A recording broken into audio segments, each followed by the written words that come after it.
السلام عليكم ورحمة الله وبركاته.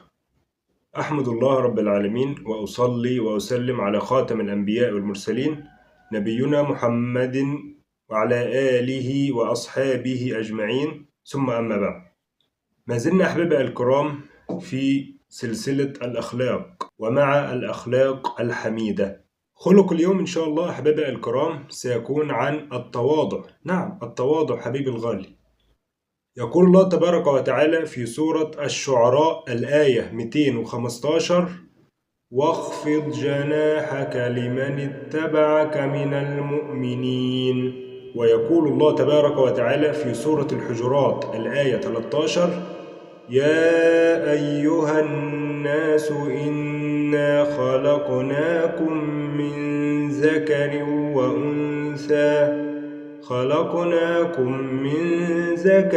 وأنثى وجعلناكم شعوبا وقبائل لتعارفوا إن أكرمكم عند الله أتقاكم. ما هو التواضع؟ إيه هو التواضع أحبابي الكرام؟ التواضع هو ألا يترفع الإنسان على غيره، يعني الإنسان لا يترفع على غيره، يعني لا يقول لغيره أنا أعلم منك ويفتخر كده وصدره يعني مفتوح ويقول أنا أعلم منك، أنا أحسن منك، أنا أفضل منك. فهذا هو الكبر والعياذ بالله. فالتواضع هو ألا يترفع الإنسان على غيره بعلم ولا مال، غيره بعلم ولا نسب ولا مال ولا جاه ولا أي شيء. هذا هو التواضع. ولذلك يقول الله تبارك وتعالى في سورة الشعراء مخاطبا نبيه صلى الله عليه وسلم: واخفض جناحك لمن اتبعك من المؤمنين. يعني تواضع أيها النبي صلى الله عليه وسلم. يا الله، يعني إذا كان الله تبارك وتعالى يأمر النبي صلى الله عليه وسلم ويقول له واخفض جناحك لمن اتبعك من المؤمنين، يعني تواضع لهم وألن لهم. لماذا التواضع أحبابي الكرام؟ لأن المتكبر والعياذ بالله يرى نفسه كأنه طائر في السماء، كأنه طائر في السماء، فيعني يستعلي على الناس ويتكبر على الناس، ولا حول ولا قوة إلا بالله. ولذلك يقول الله تبارك وتعالى لمخاطبا النبي صلى الله عليه وسلم: واخفض جناحك لمن اتبعك من المؤمنين. وأيضا يقول الله تبارك وتعالى في سورة الحجرات كما قلت لحضراتكم: يا أيها الناس إنا خلقناكم من ذكر وأنثى وجعلناكم شعوبا وقبائل لتعارفوا إن أكرمكم عند الله أتقاكم. لم يقل الله تبارك وتعالى أحبابي الكرام إن أكرمكم عند الله أكثركم جاها أو أكثركم مالا، وإنما قال أتقاكم. ليه؟ لأن التقي أحبابي الكرام هو الذي يكرمه الله. نعم، التقي يكون له منزلة عالية. التقي يكرم عند الله سبحانه وتعالى، لا نكرم بالجاه ولا نكرم بالمال ولا بالنسب، وإنما الكريم عند الله بالتقي. فلا بد لنا أحبابي الكرام أن نتواضع، لا بد أن نكون متواضعين. اسمعوا بارك الله فيكم إلى هذه الأحاديث النبوية التي تدل وترغب على خلق التواضع.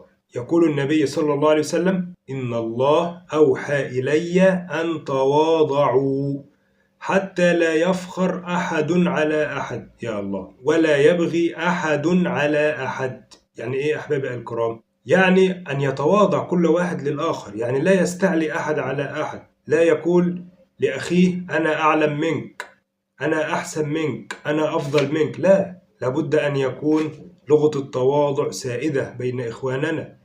لابد أن تكون لغة التواضع موجودة بين الأهل وبين الأقارب وبين الأحباب، لأن النبي صلى الله عليه وسلم يقول أحبابي الكرام كما قلت لحضراتكم: إن الله أوحى إلي أن تواضعوا. لابد أن تكونوا متواضعين حتى لا يفخر أحد على أحد، يعني لا يفخر أحد، لا يقول أحد للآخر أنا أعلم منك، أفضل منك. لا يفخر أحد على أحد، ولا يبغي أحد على أحد، يعني لا يظلم أحد.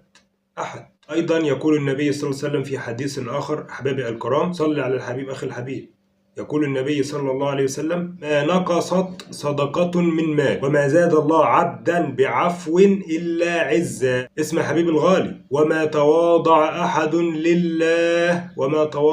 لله إلا رفعه الله. يا الله، تخيل كده حبيبي الغالي، ما تواضع أحد لله إلا رفعه الله، يعني يرفعك الله في الدار الآخرة ويرفعك الله في الدنيا أيضا. اسمع حبيبي الغالي، يقول القاضي عياض في قول النبي صلى الله عليه وسلم: وما تواضع أحد لله إلا رفعه الله. يقول فيه وجهان: أحدهما أن الله يمنحه ذلك في الدنيا جزاء على تواضعه، وأن تواضعه يثبت له في القلوب محبة ومكانة وعزة. يعني الناس المتواضعين أحبابي الكرام تجدهم يعني يحبهم الناس، تجدهم لهم قبول ولهم مكانة ومنزلة عند الناس. نعم، هذا هو المتواضع. والثاني أن يكون ذلك ثوابه في الآخرة وفي يوم القيامة، يعني يكون له الثواب يوم القيامة. ليه؟ وذلك جزاء على تواضعه. نختم بهذا أحبابي الكرام، وهو أقوال السلف والعلماء في التواضع. ما هي أقوال السلف والعلماء في هذا الخلق الجميل؟ اسمعوا بارك الله فيكم. عن عائشة رضي الله عنها قالت: إنكم لتغفلون أفضل العبادة. ما هي؟ فقالت السيدة عائشة رضي الله عنها وارضاها، قالت: التواضع. يا الله، يعني تخيل كده حبيبي الغالي، السيدة عائشة تقول: إنكم لا تغفلون أفضل العبادة، فأفضل العبادة هي التواضع. وقال قتادة: من أعطي مالا أو جمالا وثيابا وعلما ثم لم يتواضع كان عليه وبالا يوم القيامة. سلم يا رب. فإذا أحبابي الكرام، لابد لنا أن نتواضع لله، نكون متواضعين مع إخواننا، نحب لهم الخير كما نحب الخير لأنفسنا، نلين الكلام، نكون يعني كلامنا طيب وسهل عليهم، حتى يجعلنا الله ويكتبنا الله من المتواضعين. هذا وما كان من توفيق فمن الله وحده، له النعمة وله الفضل وله الثناء الحسن. وما كان من خطأ أو سهو أو زلل أو نسيان فمن نفسي ومن الشيطان، وأعوذ بالله أن أذكركم به وأنساه. وإلى لقاء آخر إن شاء الله، أستودعكم الله الذي لا تضيع عنده الودائع، وسلام الله عليكم ورحمته وبركاته.